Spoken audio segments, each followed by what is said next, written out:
Bonjour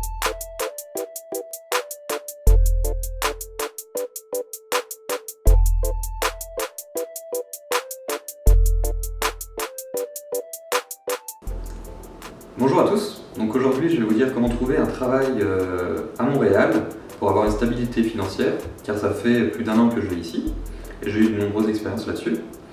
Donc dans un premier temps, il faut écrire son CV.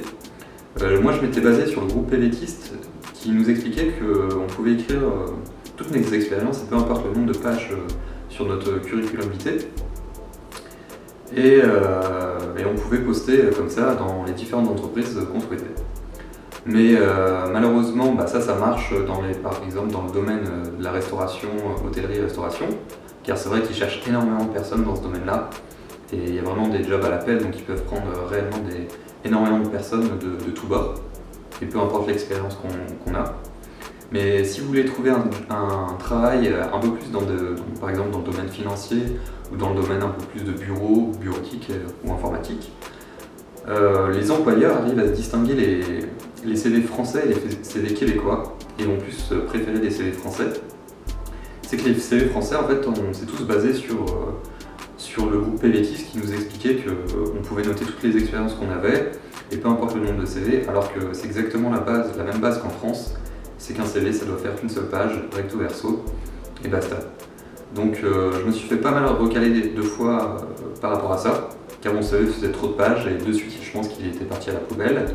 Et pour raconter de mon expérience, je changeais d'un emploi, donc je cherchais dans un autre domaine professionnel.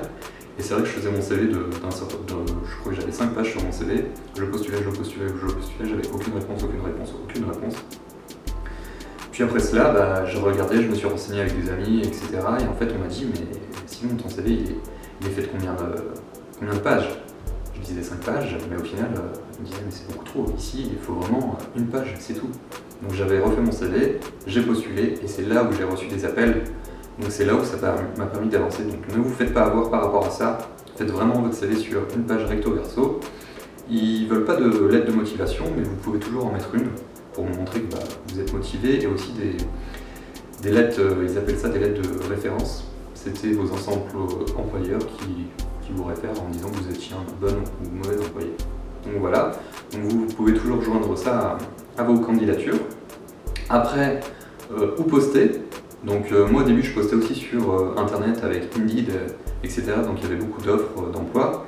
Mais ces offres-là, je pense qu'ils doivent recevoir tellement de demandeurs d'emploi qu'ils font un tri, mais vraiment à l'arrache. Donc souvent tu peux postuler, passer des jours à postuler là-dessus, mais tu as souvent peu de réponses par rapport à ça. Moi ce que je faisais, je me déplaçais directement dans les agences ou dans les bureaux, je demandais directement le service des ressources humaines, et j'y allais en disant bon, j'ai envie de poster mon CV, vous passez la sécurité, vous demandez directement, excusez-moi, bonjour monsieur, où se trouve le service des ressources humaines, vous indique, vous y allez, vous allez aux ressources humaines et vous postulez directement aux ressources humaines, car ils mettront une tête sur votre CV. Et ça c'est un bon avantage, parce que par la suite ils vont vous noter, par exemple si vous arrivez propre sur vous, en costume, etc. Ils vont tout de suite vous mettre pour moi dans une case un peu plus prioritaire, parce qu'ils auront réellement une tête par rapport sur votre CV. Donc ça c'est vraiment un bon point, c'est vraiment faire votre CV sur 1 page recto verso et déplacez-vous, n'ayez pas peur de vous déplacer. Pour les emplois de type vente et compagnie, et pour travailler dans les bureaux, une chose qui est primordiale, c'est qu'il faut savoir parler anglais, avoir un bon niveau d'anglais, voire intermédiaire. Ça c'est vraiment une des priorités, car toutes les entreprises ici travaillent avec des anglo-saxons, même si la langue principale c'est le français, mais tout le business passe en anglais.